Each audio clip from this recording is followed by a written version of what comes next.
اللہ سبحانہ تعالیٰ سے ڈرنے کے دو مقامات ہیں، ایک ہے عام لوگوں کا خوف اور ایک ہے صاحب معرفت کا خوف۔ جو پہلا خوف ہے وہ اللہ کے عذاب سے ڈرنے کا ہے، اور یہ عام لوگوں کا خوف ہے۔ اور خوف کی یہ قسم جنت اور جہنم پر ایمان لانے کی وجہ سے ہوتی ہے،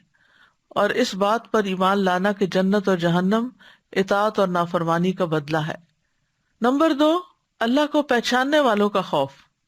یہ ہے اللہ کی ذات سے خوف کھانا، کیونکہ ان کو یہ 3 لفظ ہی کافی ہیں، وَيُحَذِّرُكُمُ اللَّهُ نَفْسَهُ، اللہ تمہیں اپنے آپ سے ڈراتا ہے۔ یہی وجہ ہے کہ حدیث میں آتا ہے، حضرت عائشہ کہتی ہیں کہ نبی صلی اللہ علیہ وسلم نے کوئی کام کیا اور لوگوں کو بھی وہ کرنے کی اجازت دی، لیکن کچھ لوگوں نے اس سے پرہیز کرنا اچھا خیال کیا۔ ان کا یہ رویہ نبی صلی اللہ علیہ وسلم کو پہنچا تو آپ نے خطبہ دیا، اللہ کی حمد و ثنا بیان کی، پھر فرمایا ان لوگوں کو کیا ہو گیا ہے جو اس کام سے پرہیز کرتے ہیں جسے میں نے خود کیا ہے۔ اللہ کی قسم میں اللہ کو ان سے زیادہ جاننے والا ہوں اور ان سب سے زیادہ اللہ سے ڈرنے والا ہوں۔ اور اللہ تعالیٰ کا فرمان ہے انما یخشی اللہ من عبادہ العلماء، کہ اللہ سے تو اس کے بندوں میں سے صرف جاننے والے ہی ڈرا کرتے ہیں،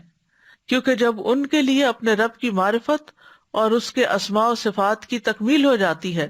تو وہ دل پر خوف کے طور پر اثر انداز ہوتی ہے، پھر یہ خوف اعضاء پر عمل کی صورت میں آتا ہے۔ یعنی جب وہ اپنے رب کی معرفت حاصل کر لیتے ہیں، پہچان جاتے ہیں، تو پھر ان کے اوپر ایسا ڈر آتا ہے جو عمل میں بدل جاتا ہے، وہ صرف ڈر نہیں رہتا۔